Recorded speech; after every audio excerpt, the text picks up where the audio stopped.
ഏതൊരു കാര്യത്തിൻ്റെയും ആരംഭം അല്പം ക്ലേശകരമായിരിക്കും. അതുകൊണ്ട് തന്നെ നിരാശപ്പെടേണ്ട. കൂടുതൽ ഊർജ്ജസ്വലതയോടെ കാര്യങ്ങൾ ചെയ്യാൻ ദൈവം നമ്മെ സഹായിക്കട്ടെ.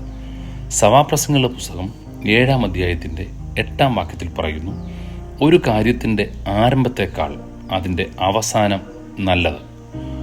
നമുക്കറിയാം, ജീവിതത്തിൻ്റെ എല്ലാ യാത്രകളിലും ഏത് കാര്യത്തിൻ്റെയും തുടക്കം അല്പം ബുദ്ധിമുട്ടേറിയതാണ്. പുറകോട്ടൊന്ന് ചിന്തിച്ചു നോക്കിയാൽ, ഇന്ന് വരെയും നമ്മളെത്തിയ നാൾ വഴി ഒന്ന് ആലോചിച്ചാൽ എത്രയേറെ പ്രതിസന്ധികൾ, എത്രയേറെ പ്രശ്നങ്ങളുണ്ടായിരുന്നു. അതുകൊണ്ട് തന്നെ നിങ്ങൾ ഏതെങ്കിലും ഒരു മേഖലയിൽ പുതിയതായിട്ട് ഇറങ്ങിത്തിരിക്കുമ്പോൾ അല്പം ബുദ്ധിമുട്ടും അല്പം പ്രശ്നങ്ങളും അല്പം വെല്ലുവിളികളും ഒക്കെ ഉണ്ട്. സാമ്പത്തിക പ്രതിസന്ധികളൊക്കെ നേരിടാം. അതുകൊണ്ട് നിങ്ങൾ പിന്മാറിപ്പോകണ്ട, പിന്തിരിഞ്ഞു പോകേണ്ട, മുൻപോട്ട് തന്നെ പോവുക. നല്ലൊരു നാളെ നിങ്ങളുടെ മുൻപിലുണ്ട്. അവസാനം നല്ലതായിത്തീരും. അതിൻ്റെ ലാസ്റ്റ് എത്തുമ്പോൾ ഏറ്റവും അനുഗ്രഹമായിത്തീരും. അപ്പോൾ അതുകൊണ്ട് തന്നെയാണ് ഇന്നത്തെ വെല്ലുവിളികളും പ്രശ്നവും കണ്ട് നിങ്ങൾ ദുഃഖിക്കേണ്ട എന്ന് പറയുന്നത്. ദൈവത്തിൻ്റെ വചനത്തിൽ പറയുന്നു, കണ്ണുനീരോടെ വിതയ്ക്കുന്നവൻ ആർപ്പോടെ കൊയ്യും. കഷ്ടപ്പെട്ട് വിയർത്തൊലിച്ച് വിതയ്ക്കുകയാണ്. പക്ഷെ ഒരു കാര്യം, കൊയ്യുമ്പോൾ കണ്ണുനീരില്ല, സന്തോഷം മാത്രമേ ഉള്ളൂ. ഇസ്രയേലിലും നമ്മുടെ ചുറ്റുപാടിലുമൊക്കെ ഈ കൊയ്ത്തിൻ്റെ ആഘോഷങ്ങൾ നടക്കാറുണ്ട്. എല്ലായിടത്തുമുണ്ട്. ഓണം പോലെയുള്ള ആഘോഷങ്ങളൊക്കെ കൊയ്ത്തിൻ്റെ ആഘോഷങ്ങളാണ്, സന്തോഷത്തിൻ്റെ ദിവസങ്ങളാണ്. അപ്പം തന്നെ ജീവിതത്തിൽ ഒത്തിരി ബുദ്ധിമുട്ടി കൈപ്പേറിയ അനുഭവങ്ങളിലൂടെയും കഷ്ടപ്പാടുകളിലൂടെയുമാണ് ഈ വിധം നടത്തിയിരിക്കുന്നത്. എന്നാൽ ഇപ്പോൾ കൊയ്ത്ത് വന്നപ്പോൾ സന്തോഷമാണ്. നിങ്ങളുടെയൊക്കെ ജീവിതത്തിൽ നിങ്ങൾ വേദനയും ബുദ്ധിമുട്ടും ഒക്കെ അനുഭവിക്കുന്നുണ്ടായിരിക്കും. എന്നാൽ നിരാശപ്പെടേണ്ട.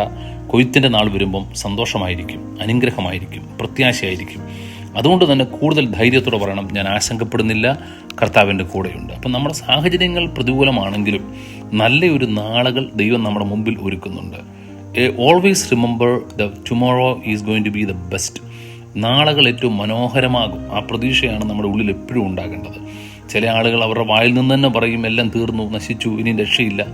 അങ്ങനെയുള്ള വാക്കുകൾ നമ്മുടെ വായിൽ നിന്ന് വരരുത്. ഒരു വഴി അടഞ്ഞു, നിരാശപ്പെടേണ്ട. ദൈവം മറ്റൊരു വാതിൽ തുറന്നു തരും. അതിനകത്ത് ദൈവത്തിനൊരു പദ്ധതിയുണ്ട്. അതുകൊണ്ട് തന്നെ നമ്മൾ പറയണം, ആരംഭത്തേക്കാൾ അവസാനം നല്ലതാണ്. ദൈവം അത് ഏറ്റവും നല്ലതാക്കി തീർക്കും.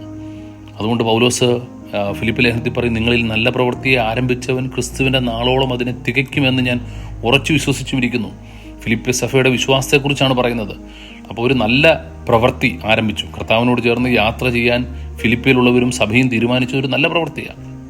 അതിനെ തികയ്ക്കാൻ ക്രിസ്തുവിൻ്റെ നാളോളം എന്നുള്ള വാക്കിൽ പറയുന്നത് ഒന്നിൽ ക്രിസ്തുവിൻ്റെ വരവായിരിക്കും.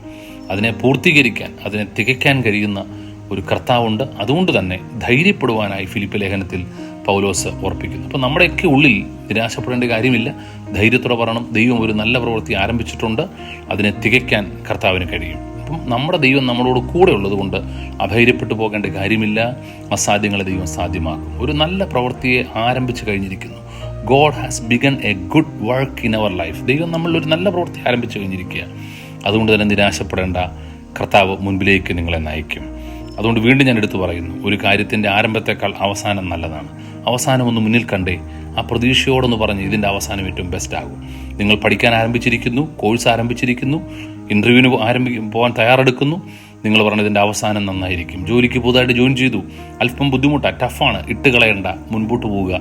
ഇതിനേക്കാളും ബെറ്ററായ ഒരു ദിവസം നിങ്ങളുടെ മുമ്പിലേക്ക് വരുന്നുണ്ട്. നിങ്ങളുടെ എക്സ്പീരിയൻസ് നിങ്ങളെ കൂടുതൽ ഊർജ്ജസ്വലരാക്കും.